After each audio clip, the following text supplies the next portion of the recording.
일하며 배운다. 직업계 고등학교에 다니는 3학년 학생에겐 이 말이 참 익숙합니다.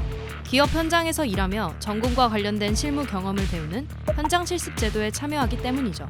영상 특성화고에 재학 중인 A씨 역시 영상 기자재 렌탈 회사에서 현장 실습을 시작했습니다.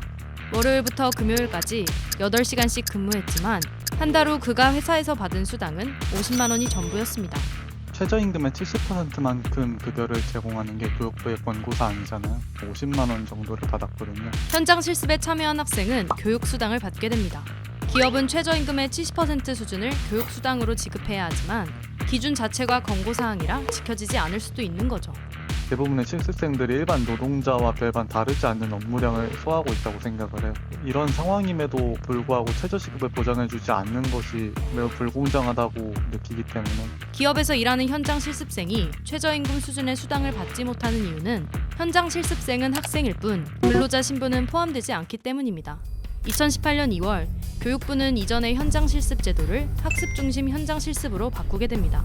저임금 노동으로만 여겨지는 현장 실습을 개선하고 현장 실습 과정에서 학생의 안전을 확보해 직무 교육의 질을 높이는 게 주된 목표였습니다.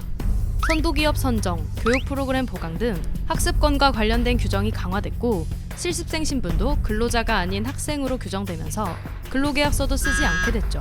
신분이 학생으로 규정된 현장 실습생은 근로자를 보호하는 근로기준법 대신 직업교육훈련 촉진법의 적용을 받는데요.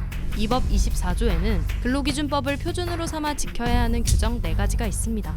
휴게시간 보장, 객내근로 금지, 유해위험 작업 금지, 생리휴가 보장. 결국 현장 실습생은 이 4가지 규정 빼곤 근로기준법의 보호를 받을 수 없는 겁니다. 임금체불 내용도 적용이 안 돼서요. 수당을 못 받더라도 노동청에 진정을 하거나 이렇게 할 수 없고요. 부당해고 제한도 적용되지 않아 실습계약 해지를 당해도 구제 신청을 할 수 없고 2019년 1월 근로기준법에 포함된 직장 내 괴롭힘 금지도 적용받지 못하는 거죠. 대졸자가 아닌 거잖아요. 그런 학력을 가지고 공부를 못했다는 등 굉장히 비하하거나 또 호칭에 있어서도 학교 명칭을 부르거나 듣는 사람 입장에서는 무시받거나 그런 느낌으로 불리기도 하고요. 현장에서 폭언을 듣게 돼도 법으로 보호받을 수 없는 상황입니다. 학습을 강조를 하면서 학생 신분이다라고 간 건데 오히려 그게 일을 하고 있는 학생들이 근로기준법의 보호조차 받지 못하게 되는 상황이 된 거죠. 직업계고 학생에게 현장 실습 제도는 취업으로 이어지는 중요한 관문입니다. 한국청소년정책연구원에 따르면 현장 실습 경험이 도움이 된다는 응답은 77.4%입니다. 결국 현장 실습에 참여한 학생이 일을 한다는 사실에 변함이 없다면 현장 실습 제도 역시 일을 하는 학생의 권리를 보장할 수 있어야 하지 않을까요? 일하며 배운다는 말이 직업계고 학생들에게 익숙한 만큼 일과 배움에 관련된 권리를 함께 보장받는 게 자연스러운 사회로 바뀌어야 할 것 같습니다. 이번 영상을 만든 PD가 추천하는 영상도 보고 가세요.